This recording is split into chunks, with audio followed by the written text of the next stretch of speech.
Hello and welcome to the second trifecta of Seven Story Podcast, which is unofficially called. I'm Josiah Octob, founder of Seven Story Publishing, and here we have, correct me if I'm pronouncing this wrong, Joao Coimbra. Correct. Yes. Okay, gotcha. And I don't really like to introduce authors. I think they could do themselves justice. Yeah, I don't know. It's just like, hey, let the artist introduce the art. So go ahead, Zhao, take it away. So I am a poet. I have a poetry collection out that's come out last September called Good and Empty. Um, and I write a little bit online as well. And yeah, I enjoy that aspect of writing. So all my written work that I've posted online, I've kind of put together in this collection over the last couple of years. And yeah, it's something that's very meaningful to me in that way. Okay. So what does a day in the life look like for you? Like outside of writing, you know, just Outside of writing, I guess, well, my daytime job is that I'm a teacher, so I spend quite a bit of time in classrooms and in schools, and I also have two little ones under the age of 5, so you know we're up early at this house, breakfast, and nappies are changed before 7 o'clock, and then I'm off to work in a school, whether it be teaching um, lower grades in primary, um, or in the older years. It depends each day. It's a little bit something different. Um, and then by the time about 4 o'clock rolls around, I'm back at home. We're having a family dinner, um, and then it's the second job of playing with my children and getting them ready for bed, bath time, all of those things that have to do with parenthood. And then if I'm lucky, or if I can still keep my eyes awake, there's a little bit of time for me to either uh, do a little bit of writing or some reading, or you know, ri- binge the next crime drama with my fiance. So it depends what mood I'm in for that. okay, gotcha. All right. I mean, hey, you just described the lives of pretty much, everybody else with and without children. It's like, yeah, you go to work, you come back home, you decompress, and depending on what mood you're in, you might, write something more often than not, because you're just like, I gotta go work again in the morning. So, all right, so a question. Well, obviously.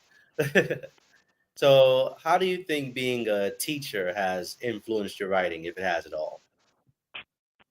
Um, I think being a teacher, you're kind of always thinking about um, influencing and having a positive influence on a lot of younger people and a lot of younger readers. And I think I'm a pretty optimistic person as it is. So a lot of my writing, a lot of my poetry is kind of, it would be like the hand on your back that I would want someone to give me, or like the mentor I'd want to give me. I kind of always try to have a bit of a positive outlook to kind of wrap up the theme in my writing. Um, and so because of that, I think being a teacher, you always want to be that positive role model for those children, and you want to show them the love of reading and writing. Um, and with that, I think in my poetry, I kind of try to do that in that way, and try to have people who maybe never read poetry or written poetry to enjoy that aspect of it and find something they enjoy in it. Okay, I got you. So, I'm gonna bring it to poetry. I mean, a lot of people would say that I'm a poet, but I'm gonna ask, like, what aspect of poetry is the most? I would say, what's the most fun aspect of poetry? Instead of trying to find a fancy word for it, like, what's the most fun aspect of poetry in your opinion? I think just like playing around with words. It's really interesting, and you really surprise yourself as to how some certain words, combinations of words, sound together, um, and how in a roundabout way you're able to describe certain things, or how simple words can come together to have a profound meaning. Um, I think the thing I love about it most is that you kind of get lost in the words and you're lost in the meaning, and um, the creative aspect of it is always something that I really enjoy. Um, and I try not to at least put too much pressure on myself to create something that I think is perfect, because I don't think that even really exists. So just the joy of that creating and that fun of playing around with words and playing around with language.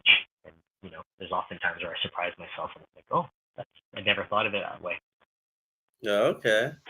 I see. I see. All right. So, what inspired your first? What inspired this poetry collection? Like, what was the thing that got you to say, you know what? I think all this is good, and I should probably just put it together. Like, what inspired that? Um, like many poets, I think sometimes you get inspired by an idea or a poem. Um, for me, it was from an older poet called Rumi, and he has a famous poem called "The Guest House." And essentially, the theme of this poem is that um, every person has feelings and things that they're going to go through in their life, and they're going to kind of sweep through them. You're going to have moments of despair, of unrest, of sadness, but all those things are really important for them to go through your body. But your body and yourself, you're a guest for those feelings, and you need to let them pass through you. And life is kind of a roller coaster, right? We have all of our ups and downs. Um, and his idea is that once you let those things come through you, you make room. You are empty, and you're ready to receive, you know, more positive feelings and happiness and other things and joy, because you've gone through that. So that whole idea of like, there's no one point in your life where you're always going to feel happy, you're always going to be feeling these types of feelings, kind of helped me thread together a lot of the poems that I had, where some were about meaning and grief, and some were about being a parent, um, and finding the beauty in the everyday and in nature all around us. Gotcha.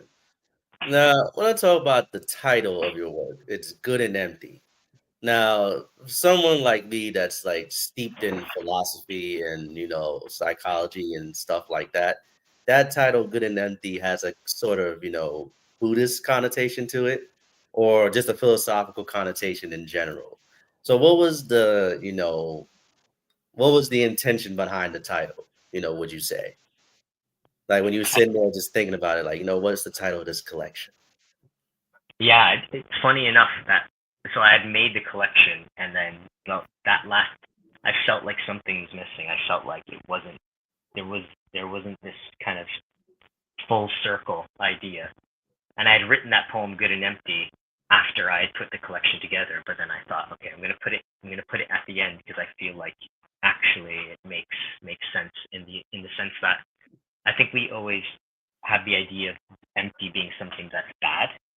If Mm-hmm. you're empty and you don't have any, but empty also means you're willing to receive, you're open, um, and I think that kind of brings home all of the ideas in the collection, in the sense of um, you need to be open to what life has to offer, because you think there's parts in your life where you're never going to recover from certain things, but life has a beautiful way of kind of bringing you back up. But you're never going to be able to get to that point unless you are willing to receive, willing and ready. So I think you just got to be good and empty. Ah, I see you. I see you.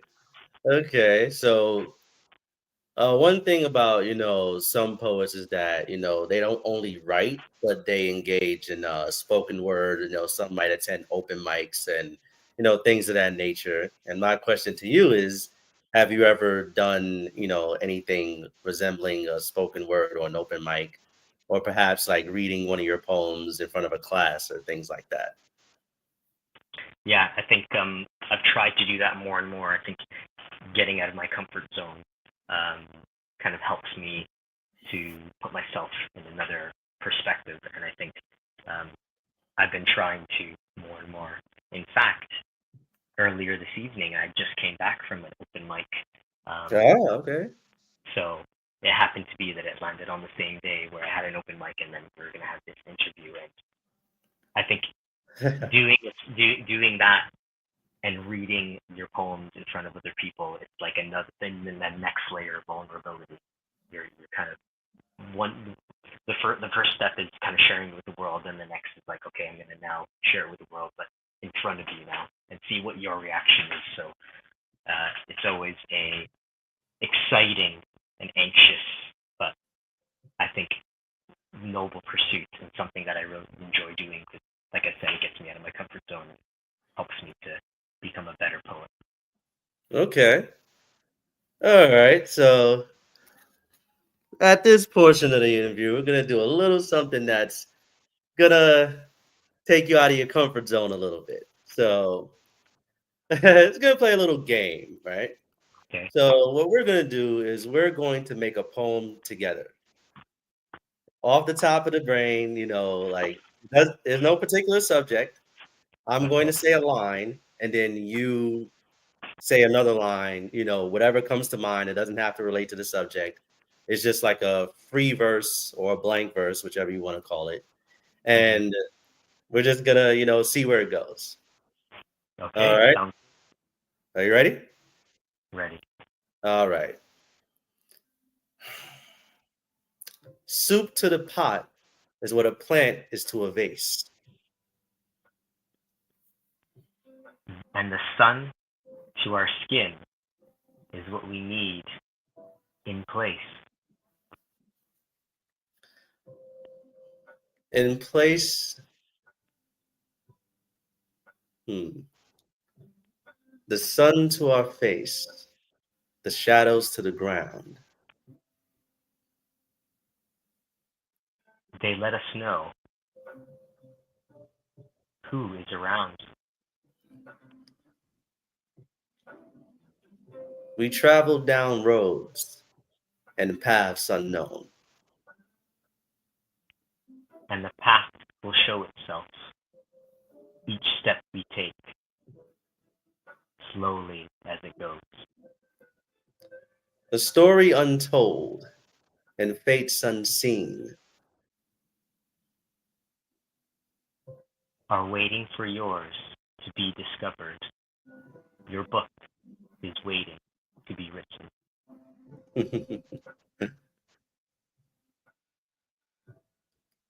They say our fate is represented by strings. But in fact, you are the one who is the puppet master of your own destiny.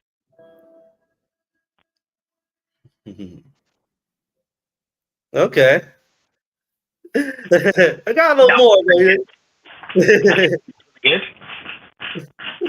Yeah, I was like, coming up with it off the brain is like, it's a little rough around the edges, but we both sat down. We could, Oh yeah, definitely. oh man, I haven't done that in like quite some time. Just let the brain, think in rhyme or think in, poetic, think in a poetic way. So it's just, a fun little activity to do, just to kind of, but it's specific to poets though. Oh, definitely. It's definitely Yeah. a skill, and it definitely helps. It's a different way of thinking. I think instead of saying a line straight up, you kind of have to think about how to say it a bit more Yeah. eloquently, or a different way. Right. Right. All right. So, what is the most difficult thing about, being a poet or being a writer in general, in your opinion?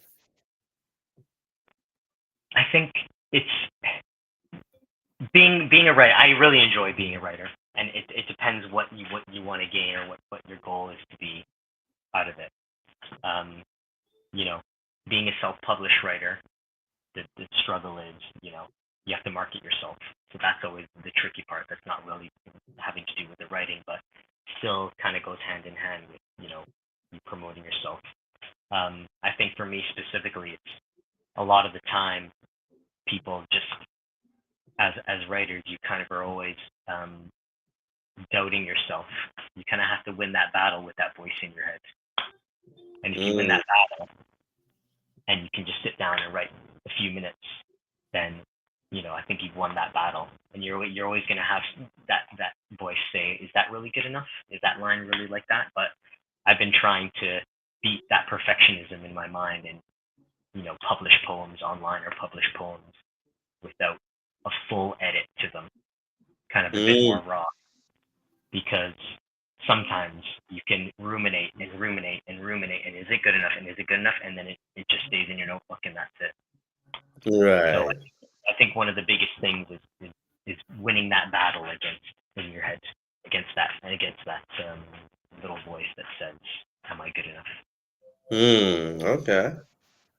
I often find that, yeah, like it's always fun to ask that question because like there's so many different answers to it because everybody has, many different writing styles and many different ways of, combating the distractions that prevent them from writing.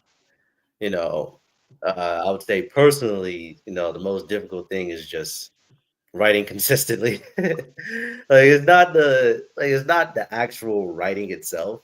It's just the consistency in, just, you know, maintaining that flow, like just, Of course.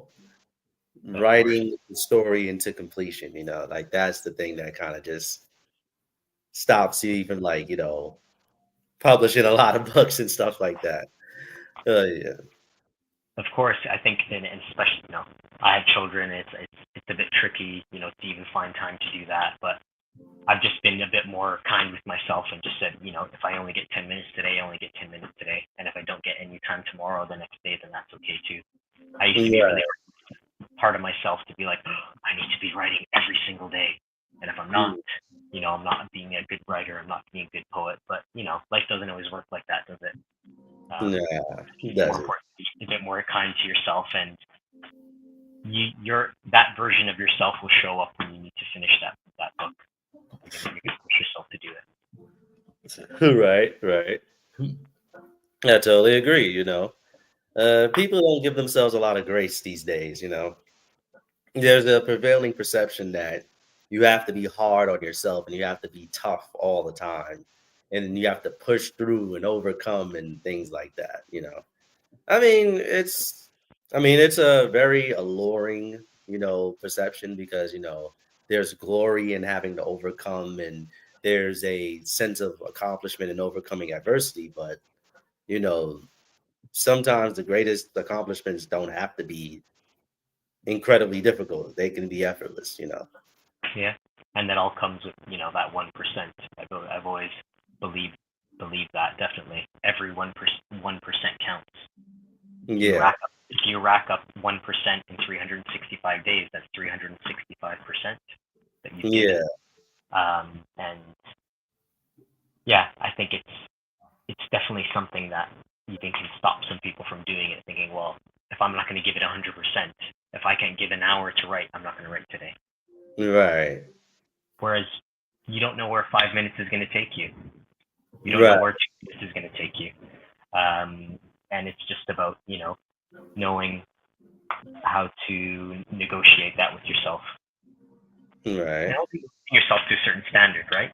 By the end of the week, you need X amount of minutes or whatever, however you want to set your goal. But at the end of the day, yeah, I think that, like you said, being gentle and being vulnerable with yourself, I think, is not a craft that's very well spoken about. Right. Mhm. Alrighty. So 19-minute mark. Got about 8 minutes till the next one. All right. So now I want to take this opportunity to, I think we got time for one more question. I think we got time for one more. So describe your writing journey. If you had to write a story centered around it, do you think you could pull it off? Or maybe a poem, more appropriately. um, well, I mean, my writing journey, I think. Would you like me to say my writing journey in a story or a poem? Mm. Is If that you is could that pull if you could pull it off. Well, I'll give it a go. I'll give it a try. Um, Once there was a notebook It had no words. It was picked up by someone who had something to say. He wrote in it every day on his own, with no one but himself to see those words. This became a little bit tiring, and he wanted to share his story with the world. So he got on the rooftops, and he got where people could hear him most, where they scrolled and scrolled his words every day. Until he got to the point where he had enough poems that he felt he could offer something to the world, something more than just scrolling images and words, a book. And so he made that book with those very words that he thought no one would ever listen to or hear. And here they are today.